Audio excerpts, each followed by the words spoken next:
கண்ணியத்திற்குத்தானவர்களே, நமது கண்மணி நாயகம் ஸல்லல்லாஹு அலைஹி வஸல்லம் அவர்கள் இப்புவிக்கு வருகை தந்து சுமார் 1400 வருடங்கள் ஆகிவிட்டது. இந்த 1400 வருட வரலாறு ஏதோ கால சக்கரத்தில் உருண்டோடிய யதார்த்த வரலாறு அல்ல. மாறாக தனி மனிதனின் சிறப்பான வாழ்க்கைக்கும் முழு உலகை ஆட்சி செய்வதற்கும் பல வழிகாட்டிகளை சாதனையாளர்களை கொண்ட வரலாறு இஸ்லாமிய வரலாறு. இப்படிப்பட்ட சாதனையாளர்களில் ஒருவரான உலகை ஆட்சி செய்வதற்கான வழிகாட்டியாக திகழ்ந்த இஸ்லாமிய ஆளுமைகளில் ஒருவரான இஸ்லாமிய வரலாற்றின் 2ஆம் கலீஃபா நீதியரசர் என்ற பெயருக்கு சொந்தக்காரர் ஹஜ்ரத் உமர் ரலியல்லாஹு அன்ஹு அவர்களின் ஆட்சி வழிகாட்டுதல்களை தங்கள் முன் சமர்ப்பிக்கின்றேன். கண்ணியத்தில் குறித்தானவர்களே, பொதுவாக நீதம் என்பது தனது ஆட்சி அதிகாரத்தால் தானோ தனது குடும்பத்தாரோ பொது சொத்துக்களிலிருந்து பொது சொத்துகளிலிருந்து உலக ரீதியான நேரடி பலனை பெறாமல் இருப்பதற்கு சொல்லப்படும். ஆனால் ஹஜ்ரத் உமர் ரலியல்லாஹு அன்ஹு அவர்களோ தனது ஆட்சி அதிகாரத்தால் தானோ தனது குடும்பத்தாரோ மறைமுக பலனை கூட பெறக்கூடாது என்பதில் மிக எச்சரிக்கையாக இருந்தார்கள். ஒரு முறை ஹஜ்ரத் உமர் ரலியல்லாஹு அன்ஹு அவர்கள் மதீனாவின் கடைவீதிக்கு சென்றார்கள். அங்கு ஏராளமான ஒட்டகங்கள் வியாபாரத்திற்காக நிறுத்தி வைக்கப்பட்டிருந்தன. அனைத்து ஒட்டகங்களும் ஒல்லியாகவும் நலிவடைந்தும் காணப்பட்ட நிலையில் அங்கு ஒரே ஒரு ஒட்டகம் மட்டும் நன்கு கொடுத்து பருமனாக காட்சி அளிக்கிறது. இதை பார்த்த உமர் ரலியல்லாஹு அன்ஹு அவர்கள் இது யாருடைய ஒட்டகம் என வினவினார்கள். இது உங்களுடைய மகன் அப்துல்லா ரலியல்லாஹு அன்ஹு அவர்களின் ஒட்டகம் என பதில் சொல்லப்பட்டது. இந்த பதிலை கேட்டு ஹஜ்ரத் உமர் ரலியல்லாஹு அன்ஹு சினம் கொண்டவர்களாய் தன் மகன் அப்துல்லா ரலியல்லாஹு அன்ஹு அவரை அழைத்து வரும்படி கூறினார்கள். அவ்வாறே அப்துல்லா ரலியல்லாஹு அன்ஹு அவர்கள் அழைத்து வரப்பட்டார்கள். வந்த அப்துல்லா ரலியல்லாஹு அன்ஹு அவர்களிடம் இந்த ஒட்டகம் உங்களுக்கு எப்படி வந்தது என கேட்டார்கள்.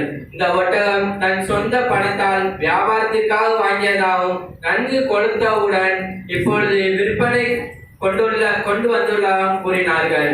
இதை கேட்ட ஹஜ்ரத் உமர் ரலியல்லாஹு அன்ஹு அவர்கள் தன் மகனிடம் மதீனாவில் இருக்கும் அனைத்து ஒட்டகங்களும் ஒல்லியாகவும் நலிவடைந்து காணப்பட்ட நிலையில் உங்களது ஒட்டகம் மட்டும் நன்கு கொடுத்து இருக்க காரணம் என்னவென்றால், உங்களது ஒட்டகம் எங்கேயாவது மேய சென்றால் இது அமீருல் முஃமினீன் உமர் ரலியல்லாஹு அன்ஹு அவர்களின் மகன் அப்துல்லா ரலியல்லாஹு அன்ஹு ஒட்டகம் தானே, எனவே நன்கு மேயட்டும், விட்டு விடுங்கள் என மக்கள் முன்னுரிமை அளிப்பார்கள். அதனால் மதீனத்து ஒட்டகங்கள் எல்லாம் ஒல்லியாகவும் நலிவடைந்தும் காணப்பட்ட நிலையில் உங்களது ஒட்டகம் மட்டும் நன்கு கொடுத்து காட்சியளிக்கிறது. எனவே முஸ்லிம்கள் முன்னுரிமை அளித்ததால் பருத்த அந்த ஒட்டகத்தை விற்று எவ்வளவு பணத்தை கொண்டு முதலில் நீங்கள் வாங்கியிருந்தீர்களோ அதை மட்டும் எடுத்துக்கொண்டு மீதியுள்ள பணத்தை முஸ்லிம்களின் பொது வயிற்றில் மறை சேர்த்து விடுங்கள். ஏனென்றால் இந்த ஒட்டகம் கொடுத்ததற்கான காரணம் முஸ்லிம்கள் முன்னுரிமை அளித்ததற்கான காரணமாய் தவிர வேறு எதுவும் இல்லை. அந்த கொடுத்ததற்கான அந்த விலையும் முஸ்லிம்களுக்கே போய் சேர வேண்டும் என தன் மகனார் அப்துல்லா ரலியல்லாஹு அன்ஹுவிடம் கட்டளையிட்டார்கள். தன் மகனாரும் தனது தந்தை அமீருல் முஃமினீன் கட்டளை நிறைவேற்றி செயல்பட்டார்கள். கணியத்தில் குறித்தானவர்களே, நீதம் என்பது ஆட்சியாளர்களுடன் மட்டும் சம்பந்தமானது என நினைத்து விடாதீர்கள். நாம் ஒவ்வொருவரும் நமது குடும்பத்தாருடன், உறவினர்களுடன், அண்டை வீட்டாருடன் நமது நீதமாக மேற்கொள்வது, அவர்களுக்கு செய்ய வேண்டிய கடமையை நிறைவேற்றுவது, அவர்களது அனுமதியோடு அவர்களது பொருளை பயன்படுத்துவது போன்ற அனைத்திலும் நீதத்தை மேற்கொள்வது கடமையாகும். கண்ணியத்தில் கொடுத்தானவர்களே, கொடுத்த வாக்கை நிறைவேற்றுவது என்பது நீதத்தின் ஒரு முக்கிய பங்காகும்.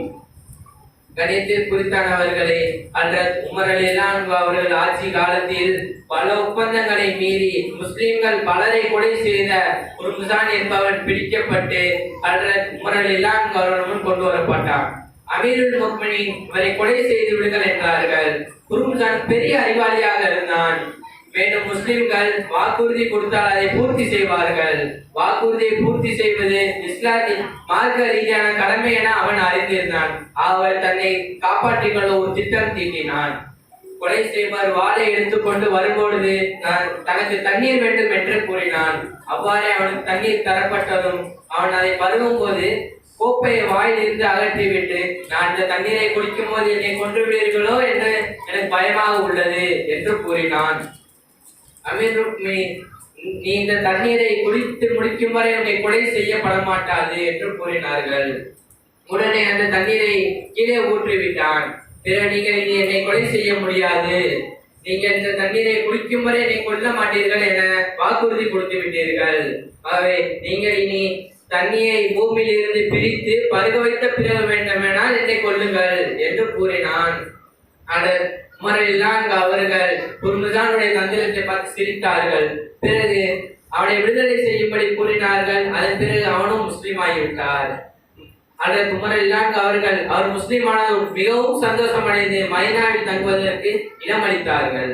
கண்ணியத்தில் குறித்தானவர்களே, கொடுத்த வாக்கை நிறைவேற்ற வேண்டும் என்பதனால் மரண தண்டனை கைதியை விடுதலை செய்ய கூட உமர் இல்லாதவர்கள் தயங்கவில்லை. அதன் பலனாக அவரும் இஸ்லாத்தை ஏற்றார். கண்ணியத்தில் குறித்தானவர்களே, நாம் முழு உலகையும் ஆட்சி செய்ய தகுதியும் வழிகாட்டுதலும் பெற்ற ஒரே மக்கள் நாம் முஸ்லிம்கள் தான்.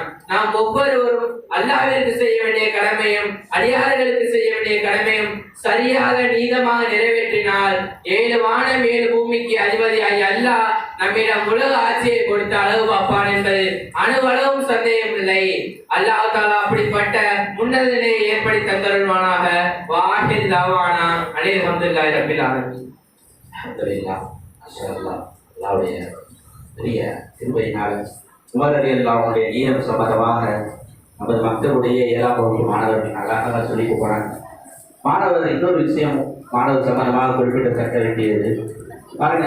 மாணவர் இப்போ காலேஜில் ஃபர்ஸ்ட் இயர் படிக்கிறார். 9th படிக்கும்போது இங்கே படித்தாரு, 10th இங்கே படித்தாரு, இப்போ கல்லூரி படித்தார். அதனால மக்தபுக்கு போகக்கூடாது அப்படின்லாம் கிடையாது. நிறைய பேர் இந்த 9th 10th போயிட்டா படிக்கக்கூடாதுன்னு அப்படிலாம் ஒரு 11th 12th படித்தா ஸ்கூலுடைய காலங்களில் முடியாது அப்படி கிடையாது. மக்தபுடைய கல்விங்கிறது எல்லா காலகட்டத்துக்கும் முடியாது. அவர் காலேஜ் போயிட்டாரு, கல்லூரியில் படிக்கிறாரு, ஃபர்ஸ்ட் இயர் படிக்கிறாரு, அவர் மக்தபுல அல்ஹம்துலில்லாஹ் அவருக்கு தேவையான கல்வி அவர் கொடுக்கப்படுது. நல்ல முறையில் கல்வி பெற்றுக் கொண்டு இருக்கிறார். அதனால கல்விங்கிறது 9th 10th காரணத்தினாலேயோ 11th 12th சின்ன சின்ன காரணங்களை முன் வச்சு மார்க்க கல்வியை நம்ம தடை செஞ்சிடக்கூடாது. அடுத்ததாக நாம் எல்லாம் எதிர்நோக்கி இருக்கக்கூடிய ரமலான் மாதத்தினுடைய ரமலானை வரவேற்போம் என்ற தலைப்பில் நமது மக்களுடைய மாணவர் இர்ஃபான் அவர்கள்.